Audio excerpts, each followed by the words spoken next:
Hey guys, Kizz here. I just wanted to take you guys through our little Minecraft base here on a real quick video tour. Also kind of show off my computer craft creation. This is a Yogspack complete server. It's my own personal little server. And I'm playing with my buddy Death Ninja over there on top of the roof. Doing something on a broom. Not sure what. He'll give us a tour of his little witch house and his witchery dabblings in just a moment.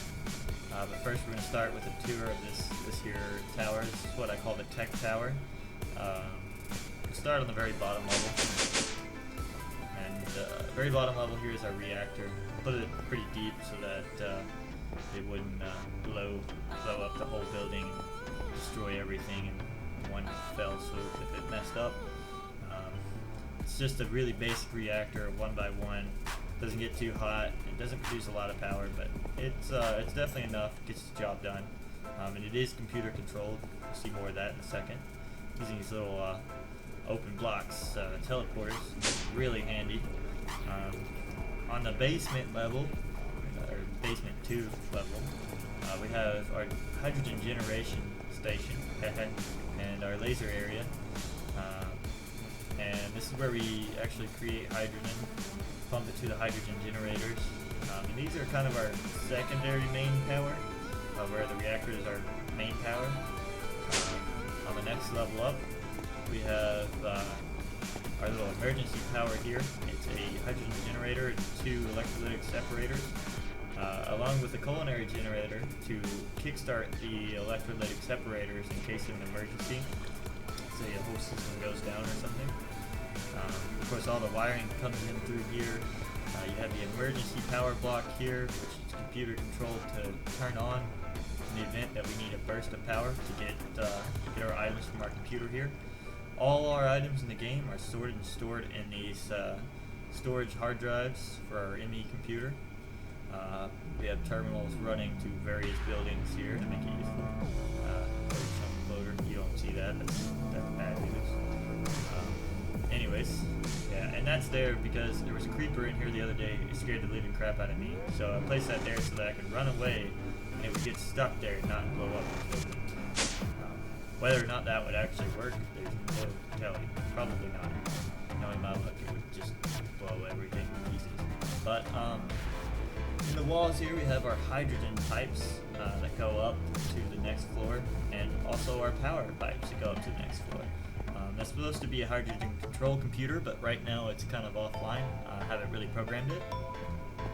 Over here we have our emergency power control system that you will see in just a minute ago, as well as all our machines, our crafting terminal to access all of our items, and our little hydrogen gas tanks so we can get hydrogen for our jetpacks, and digital miner, probably the most OP item in the game, but pretty handy, and once you get the resources to make it, you have to expand to grow, as they say. So up to the final level, we have the computer control room. We have a bank of servers here, which currently aren't in use, and a bank here, which one is only in use. I'll start with this guy. This guy is a reactor control computer. He communicates with the computer down below. And he has 2 options that are useful. Reactor monitor, which shows us a list of all the different, it's kind of like a snapshot of the reactor at that time. It gives us the temperatures and the fuel level, as well as how much energy it's outputting, and various other things. And then on top of that we have reactor control. I can shut the reactor off, and I can also set the control rod level. The control rod level is pretty interesting. For some reason it's backwards. 0 is all the way in, so it's producing the most energy and heat. 100% is all the way out, it's producing no energy and no heat. So even though it's backwards, it still allows you to fine-tune the depth of the control rod, which means that if you have a bunch of control rods, you can kind of tweak to produce more heat, more power, less power kind of thing. I'm going to go ahead and just keep it at 0 so it's full power. That's the main computer that communicates and allows us to actually control And this is the monitoring computer, which tells us the status of the servers, which right now it's only looking at those 3 because it's the only 3 that we have programmed. And of course it also tells you some of the most important reactor stats, the temperatures, and how much fuel and how much energy it's creating, as well as how much energy is held. It also has an option to be a reactor monitor, which is a little buggy right now. It works for a second, but then it'll eventually, actually it won't now for some reason, but sometimes it's buggy. I'm still working on the code. Several hundred lines of monotonous code that really needs to be cleaned up, but I'll be posting that in the description, as well as a link to a thread explaining it in the computer craft forums if anybody's interested in that. Beyond the computer craft computers, we have the open computers. We have what amounts to a desktop here. It's got a screen and a computer case, and then a server with a server rack. We'll start with the desktop. The thing about open computers is you got to build each of the components for it, so it's a little bit more hardware oriented. It's LUA, just like computer craft. However, it's a little bit more complicated. You have to actually mount the disk drives, and you have a true file system. The operating system is a little bit more complex, as well as programming it is a little bit more complex because you have to actually call your APIs and such, whereas computer craft kind of takes care of all that for you unless you get an outside API or build your own API, and then you've got to call it. But this guy, you got to call everything. Reboot. You can see I kind of have a little bit. It'll mount the hard drive, make a funny noise, and then I have a little bit of information here, but this is really just a useless computer. Turn it off, save resources. Now this is a server. This guy is very similar to a computer, whereas you have parts and you gotta build it and whatnot. But the cool thing about a server rack is you can fit 4 computers in one block. So if I turn this guy on, I can take my remote terminal, Control Shift, and right click, and then I have Control Shift and right click. Now I'm linked. I right click and reboot. You hear that little noise, and you can hear what? Sorry, I hit the talk key. You hear that little noise, and then you can look and see all the options here. Basically, I built a little program that boots up whenever the computer starts.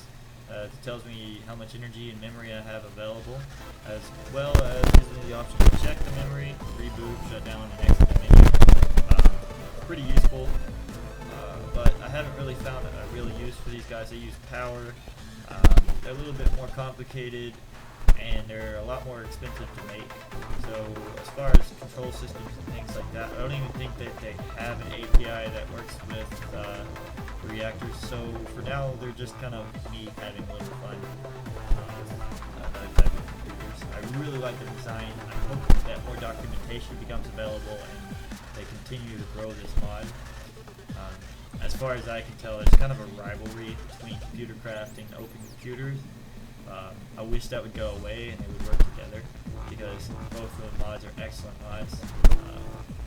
But beyond that, that's my technical tower. The original plan we had was to be more focused on magic. Now, my buddy over here is still pretty focused on magic. I kind of got carried away with machines. I really had to have a jetpack, and then it just kind of went crazy from there.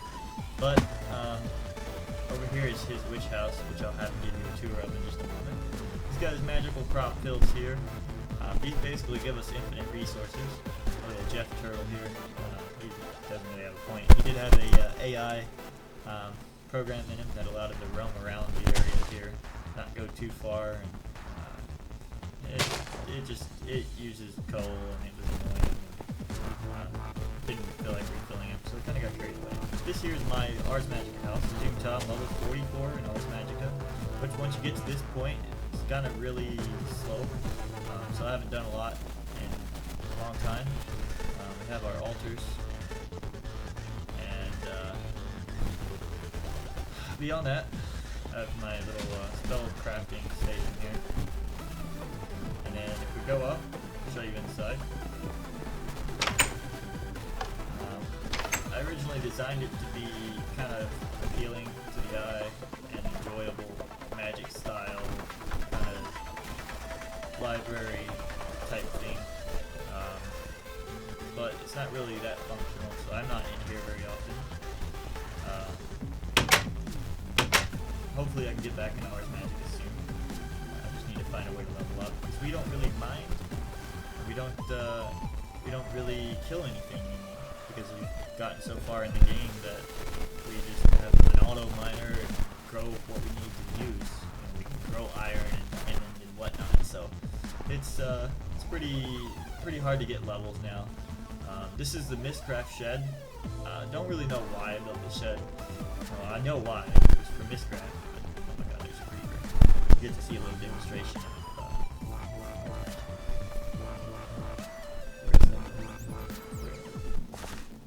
where are you? He's got to be here somewhere. Maybe he's underground. He's underground.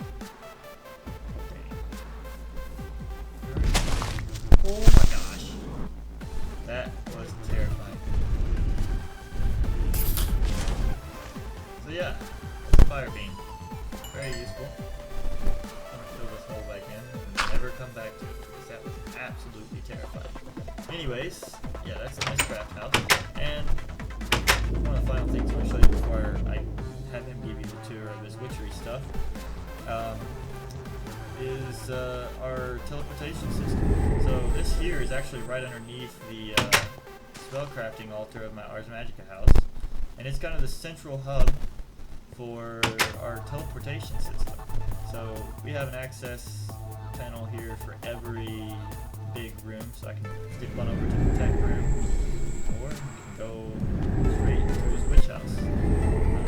And as you can see, it's pretty useful, and it saves us a lot of time walking around. So basically we could just stand in one spot, zip around, and he's also got a little terminal over here, which allows him to access the computer storage system, which is really nice. The ME storage system is amazing. If you haven't built one, build it. But anyways, looks like he's building a dock or something. I'll have him give us a quick tour of the witchery house. Hey buddy, how's it going? Pretty good. Just get another building idea. Well, you want to give us a quick tour of your witchery stuff, your altar in your house? Sure.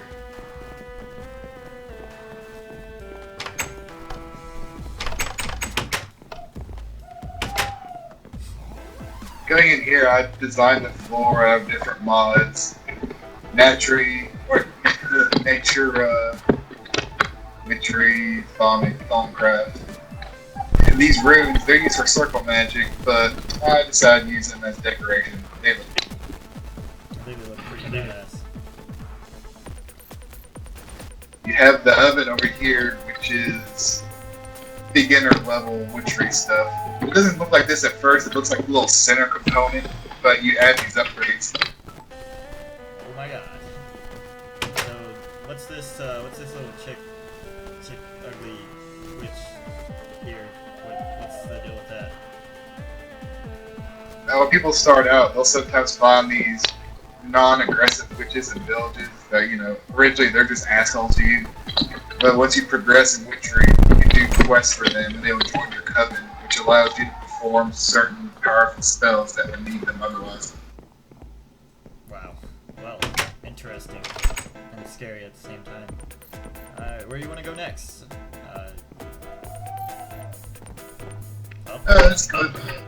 Let's go upstairs and check out our auto planner system. So yeah, basically what we have below here, we have what I was talking about earlier, the crop system. This is all the piping and control for item control and such, as well as power and everything. Looks like he's done a nice job of running all these pipes. It was still kind of an area in work, but hopefully over time we can go into not only a functional but a pretty area. It's just been a little neglected lately. I don't know why I like this so much, but I like the industrial look here of the can with the rusty machine and all the pipes. It's just really cool. Of course, underneath over here you can see all his plants for his witchery altar, which you'll see in just a minute. Our portal, which is annoying. And of course, the chicken cost. Tons of poor, helpless chickens trapped in a little hole for our use. But yeah, this is his underneath area. So I guess upstairs, man. Actually, you want to tell me about this guy really quick? Why you have him in here? Oh, it's something related to witchery. I haven't tested it out yet, but I want to see if I can make a vampiric puppet. And what those do is you can link it to anything that you get DNA from, and when you take a hit, it will take the damage until it dies or the puppet dies. And seeing as how this son of a bitch over here has 100 health, that gives me quite a larger health bar. Yeah, that would be pretty helpful. For sure.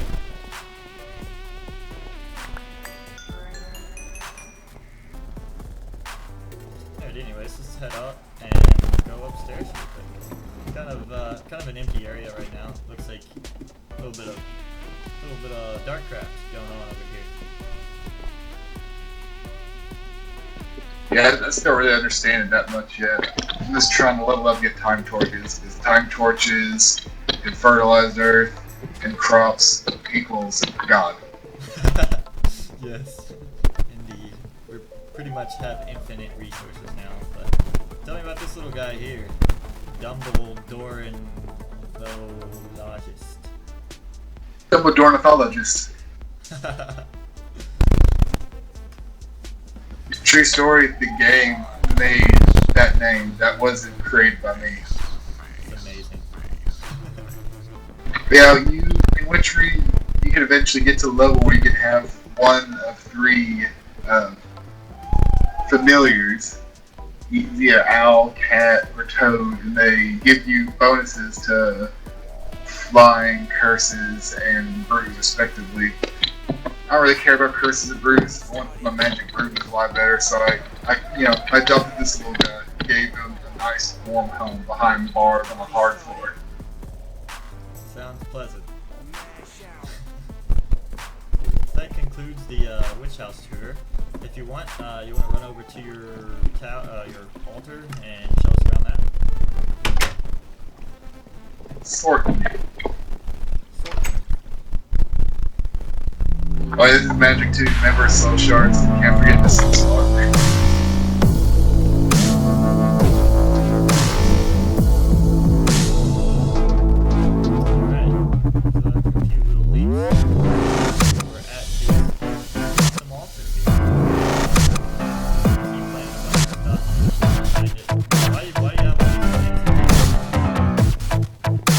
The altar gets its power from plants.